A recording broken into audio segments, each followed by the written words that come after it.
বিয়ের কিছুদিন পরেই আমার স্বামী মারা যায়। তাই বাবার বাড়িতে ফিরে আসতে হয়েছিল। আমার মা নেই, অনেক বছর আগেই মা চলে গিয়েছিল। তারপর থেকে আমি বাবার সাথে থাকি। আমিই সব কাজ করি। ঘরের রান্না থেকে শুরু করে সবকিছু আমাকেই সামলাতে হয়। আমার বাবা খুব সাদাসিধে মানুষ। তার বন্ধুদের সাথেই সময় কাটাতে ভালোবাসেন। একদিন দুপুরে বাবা বলল, তার এক খুব কাছের বন্ধু আসবে আমাদের বাসায়। তিনি নাকি অনেকদিন পর আসছেন এবং রাতে আমাদের সাথেই থাকবেন। আমি কিছু বললাম না। শুধু ভাবছিলাম আমাকে কতটা ব্যস্ত থাকতে হবে রান্না বান্না আর সব আয়োজন নিয়ে। আমার প্রাণের বন্ধুরা, পুরো গল্পটি শুনলে তোমাদের দাঁড়িয়ে যাবে। তাই গল্পটি শোনার আগে আমার একটি অনুরোধ, অবশ্যই এই ভিডিওতে একটি লাইক দিয়ে চ্যানেলটি সাবস্ক্রাইব করে দাও। বিকেলটা কেটে গেল কাজ করতে করতে। বাজার থেকে জিনিস আনতে হলো। আমি রান্নাঘরে ব্যস্ত হয়ে পড়লাম। মাছ, মাংস, ভাত, তরকারি সব রেঁধে ফেললাম। বাবা আর তার বন্ধু খাওয়া শেষ করে অনেক খুশি হল। আমি চুপচাপ তাদের দিকে তাকিয়ে শুধু হাসলাম। খাওয়া দাওয়া শেষে আমি তাদের ঘুমানোর জন্য বিছানা করে দিলাম। তারা শুয়ে গেল, আমি আমার ছোট্ট ঘরে চলে এলাম। সারাদিনের ক্লান্তি শরীরে ছিল। চোখ বন্ধ হতেই ঘুমিয়ে পড়লাম। কিন্তু রাতের গভীরে আমার মনে হলো যেন কেউ আমার ঘরে ঢুকল। চোখ মেলে কিছুই দেখতে পেলাম না, শুধু অনুভব করলাম কারো ছায়া ধীরে ধীরে সে কাছে এগিয়ে এলো। আমার শরীর কেঁপে উঠল। কিছু বুঝে ওঠার আগেই সে আমাকে স্পর্শ করল। আমার নিঃশ্বাস থেমে গিয়েছিল এক মুহূর্তের জন্য। আমি অবাক হয়ে গেলাম, কিন্তু নিজেকে সরাতে পারলাম না। সে আমাকে জড়িয়ে ধরল। আমার কানে ফিসফিস করে কিছু বলল। তারপর হঠাৎ আমার ঠোঁটে আলতো চুমু রাখল। আমি স্তব্ধ হয়ে গেলাম। কিন্তু আমি অনেকদিন ধরে একা ছিলাম, তাই আমার অনেক ভালো লাগছিল। মনে হচ্ছিল এ রাত যেন শেষ না হয়ে যায়।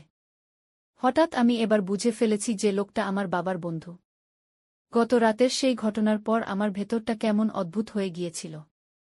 আমি চোখ মেলেই দেখলাম সকাল হয়ে গেছে।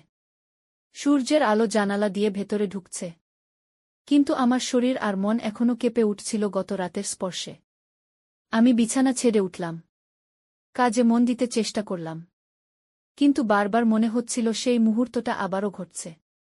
আমার ঠোঁটে যেন এখনও তার চুমুর উষ্ণতা লেগে আছে। আমি রান্নাঘরে ব্যস্ত ছিলাম। এমন সময় বাবার বন্ধু এসে দাঁড়াল দরজার পাশে। চোখে এক অদ্ভুত হাসি। আমি কিছু বলতে পারছিলাম না। মনে হচ্ছিল বুকের ভেতর সব কথা আটকে গেছে। সে ধীরে ধীরে এগিয়ে এলো। আমাকে বলল কাল রাতের জন্য ভয় পেতে না। সে শুধু আমার একাকিত্ব বুঝতে পেরেছিল। তার কথা শুনে আমার চোখে পানি চলে এলো। আমি কাঁপা গলায় বললাম, আমি অনেক দিন ধরে একা ছিলাম। সে আমার হাত ধরে ফেলল। আমি আর হাত সরাতে পারলাম না। তার চোখের দিকে তাকিয়ে থাকতেই বুকটা কেমন উষ্ণ হয়ে উঠল। আমার মনে হচ্ছিল এতদিন ধরে আমি যার খোঁজ করছিলাম সে যেন এই মানুষটাই। সেদিন দুপুরে আমি যখন একা ছিলাম তখন হঠাৎ সে আবার এসে দাঁড়াল। চারপাশে কেউ ছিল না। সে আলতো করে আমার চুলে হাত বুলিয়ে দিল। আমি চোখ বন্ধ করতেই তার বাহুর মধ্যে হারিয়ে গেলাম। মনে হচ্ছিল যেন পৃথিবীর সব কষ্ট দূর হয়ে গেছে। আমরা চুপচাপ দাঁড়িয়েছিলাম। কথা ছিল না, তবুও হৃদয়ের ভেতর দিয়ে কথা চলছিল। সে আমার কপালে চুমু দিল। আমি চোখ নামিয়ে ফেললাম। কিন্তু ভেতরে এক অদ্ভুত সুখ কাজ করছিল।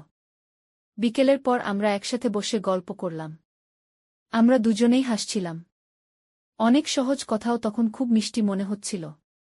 আমি টের পেলাম আমাদের মাঝে এক অদৃশ্য টান তৈরি হয়েছে, যেটা আমি আগে কখনো অনুভব করিনি।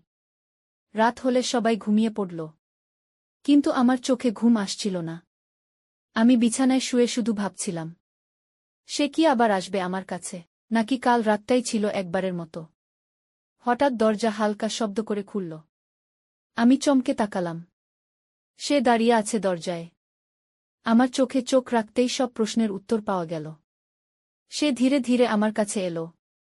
আমার হাত ধরল। আমি নিজেকে সরাতে পারলাম না। তারপর সে আমাকে জড়িয়ে ধরল। আমি যেন আবার বেঁচে উঠলাম। আমি বুঝতে পারলাম এটা শুধু কোনো মুহূর্ত নয়। এটা আমাদের নতুন সম্পর্কের শুরু, যেখানে থাকবে বন্ধুত্ব, ভালোবাসা আর অনেক মিষ্টি অনুভূতি। এভাবেই আমাদের দ্বিতীয় রাত শুরু হলো। আমার মনে হচ্ছিল আমি আবার নতুন জীবন খুঁজে পাচ্ছি। একাকিত্ব ভেঙে আবার আলো ফিরে আসছে। দ্বিতীয় রাতের সেই ঘটনার পর সকালে ঘুম ভাঙতেই আমার মনটা কেমন আলো ঝলমল লাগছিল। আমার মনে হচ্ছিল আমি যেন নতুন কেউ হয়ে গেছি। বিয়ের পর যে ভালোবাসা আর স্নেহ আমি হারিয়েছিলাম সেটা আবার ফিরে এসেছে। আমি রান্নাঘরে নেমেই খেয়াল করলাম বাবার বন্ধু আমাকে দেখছে। চোখে তার অদ্ভুত মমতা আর হাসি। আমি চুপচাপ কাজ করছিলাম কিন্তু মনটা কাঁপছিল। কারণ আমি জানতাম আজ আবার কিছু নতুন হতে পারে। খাওয়া দাওয়া শেষে বাবা আর উনি গল্পে মশগুল হয়ে গেলেন। আমি এক কোণে বসে শুধু তাদের কথা শুনছিলাম। কিন্তু তার চোখ বারবার আমার দিকে চলে আসছিল। আমি চোখ নামিয়ে নিচ্ছিলাম কিন্তু ভেতরে ভেতরে আমি খুশি হচ্ছিলাম। বিকেলের দিকে বাবার বন্ধু হঠাৎ বলল সে একটু হাঁটতে যাবে। আমি কাপড় শুকাতে যাচ্ছিলাম তখনই সে বলল তুমি কি আমার সাথে যেতে চাও? আমি কিছুক্ষণ চুপ করে থেকে মাথা নাড়লাম। আমরা দুজন একসাথে বাড়ির পেছনের পথ ধরে হাঁটতে লাগলাম। পাখির ডাক আর হাওয়ার শব্দ মিলেমিশে এক অদ্ভুত পরিবেশ তৈরি করেছিল। সে ধীরে ধীরে বলল তোমাকে একা দেখে আমার খুব কষ্ট হয়। তুমি অনেক শক্ত মনের মেয়ে তবুও আমি জানি তোমার ভেতর কতটা শূন্যতা আছে। তার কথা শুনে আমি অবাক হয়ে তাকালাম। আমার চোখ ভিজে গেল। আমি বললাম আমি সত্যিই একা, আমি কাউকে পাইনি এতদিন। সে আমার হাত ধরল, আমি আর হাত সরালাম না। মনে হচ্ছিল এই হাতই আমার আসল ভরসা। হাঁটতে হাঁটতে আমরা একটা গাছের নিচে দাঁড়ালাম। সে আলতো করে আমার গালে হাত রাখল। আমার বুক ধকধক করছিল। আমি চোখ বন্ধ করে ফেললাম। তারপর অনুভব করলাম সে আমাকে বুকের সাথে জড়িয়ে ধরেছে। আমার মনে হচ্ছিল সময় থেমে গেছে। পৃথিবীটা যেন আমাদের চারপাশে ঘুরছে আর আমরা দুজন শুধু কাছাকাছি হয়ে দাঁড়িয়ে আছি। তার ঠোঁট আমার কপালে ছুঁয়ে গেল। সন্ধ্যার পর আমরা বাসায় ফিরে এলাম। বাবা কিছু বুঝতে পারেনি। কিন্তু আমার চোখে মুখে সেই দিনের আলো যেন স্পষ্ট বোঝা যাচ্ছিল। আমি আমার ঘরে বসে শুধু তার কথাগুলো ভাবছিলাম। রাতের খাবারের পর আমি বিছানায় শুয়ে পড়লাম। কিন্তু ঘুম এলো না। আমি জানতাম সে আসতে পারে। আমার বুক কাঁপছিল কিন্তু মন চাচ্ছিল আবারও তার কাছে যেতে। হঠাৎ দরজা খুলে গেল। সে ভেতরে এলো। আমার দিকে তাকিয়ে হাসল। আমি বিছানা থেকে উঠে দাঁড়ালাম। সে ধীরে ধীরে এগিয়ে এসে আমার হাত ধরল। আমরা দুজন একে অপরের চোখে তাকালাম। কোনো কথা ছিল না। কিন্তু আমাদের নিঃশ্বাসের সব কথা ভেসে উঠছিল। সে আমাকে জড়িয়ে ধরল আর আমি সম্পূর্ণ ভেসে গেলাম তার আদরে। সেই রাতে আমি বুঝতে পারলাম আমাদের সম্পর্ক এখন আর থামানো যাবে না।